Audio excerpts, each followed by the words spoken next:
Airmen پاک فضائیہ میں بھرتی ہوئے۔ ابتدائی تعلیم مکمل کرنے کے بعد مزید تربیت کے لیے school of aeronautical Korangi Karachi چلے گئے۔ یہاں پر جب بھی خوب محنت سے تربیت حاصل کی اور اپنی محنت کے بلبوتے پر چیف آف سٹاف ٹرافی حاصل کی اور دوسرے کورسوں میں بھی اعلیٰ کارکردگی کا مظاہرہ کرنے پر شاہین بچے کا خطاب حاصل کیا۔ کرنل شیر خان کے دل میں ایک عزم اور ولولہ تھا جو ان کو ہر پل بے چین رکھتا تھا۔ اپنے عزم اور ارادوں کو عملی جامہ پہنانے کے لیے انہوں نے بری فوج میں کمیشن حاصل کرنے کے لیے امتحان دیا۔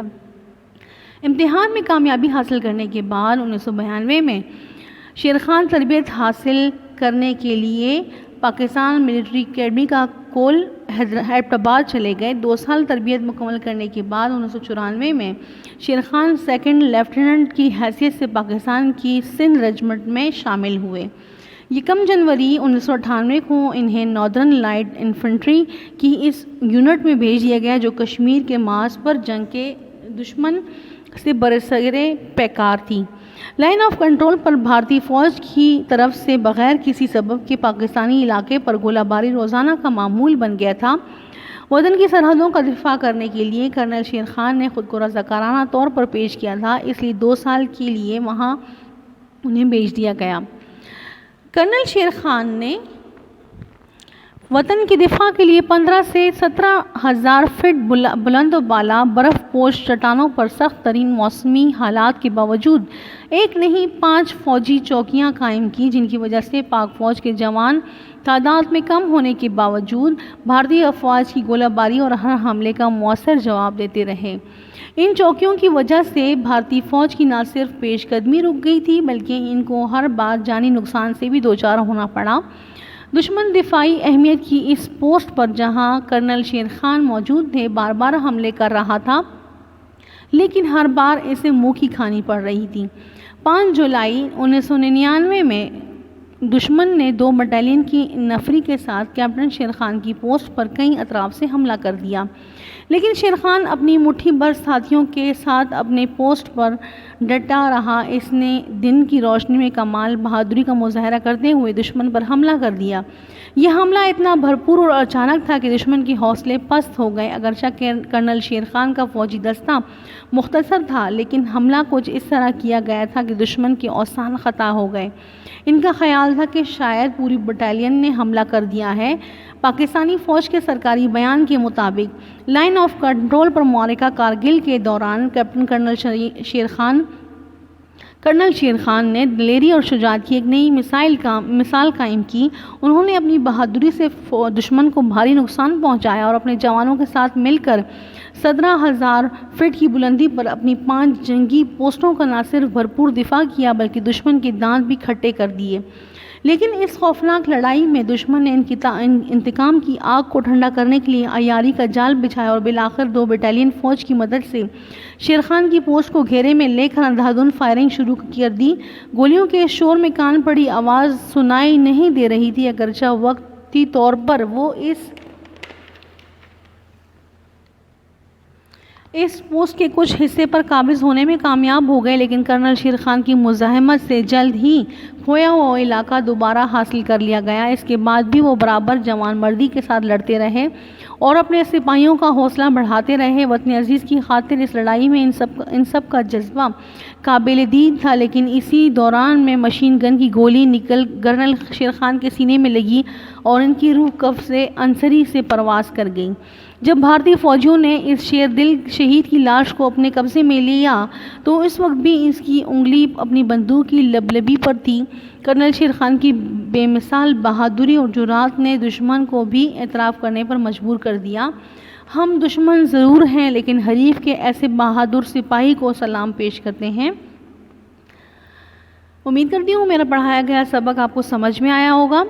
اب ہم اس کی مشق پڑھتے ہیں۔ مندرجہ ذیل سوالوں کے جواب لکھیں۔ صفحہ نمبر 18 پر اس کی مشق موجود ہے۔ سوال نمبر 1، کرنل شیر خان کب اور کہاں پیدا ہوئے؟ نمبر 2، کرنل شیر خان کی خوبیاں اپنے الفاظ میں بیان کریں۔ نمبر ج، کرنل شیر خان نے کیا کارنامہ سر انجام دیے؟ نمبر د، کرنل شیر خان کو کون سا فوجی اعزاز دیا گیا؟ نمبر ہ، کرنل شیر خان کو بچپن سے کیسی زندگی پسند تھی؟ نمبر واؤ، وہ کتنے برس کی عمر میں ایئرمین بھرتی ہوئے؟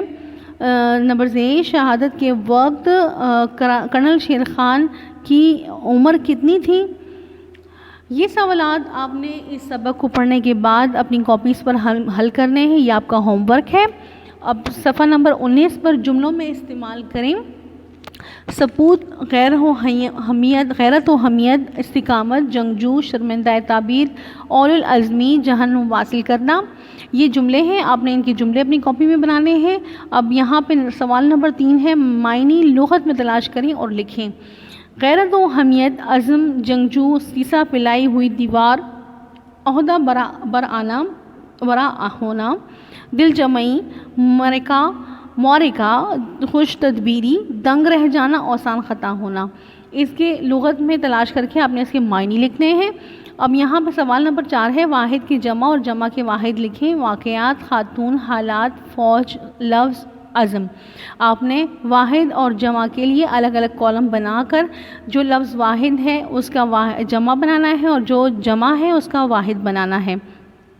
میں امید کرتی ہوں یہ تمام پڑھایا گیا سبق اور اس کی مشق سمجھ آئی ہوگی اور آپ اس کو اپنے ہوم ورک میں کریں گے۔ شکریہ۔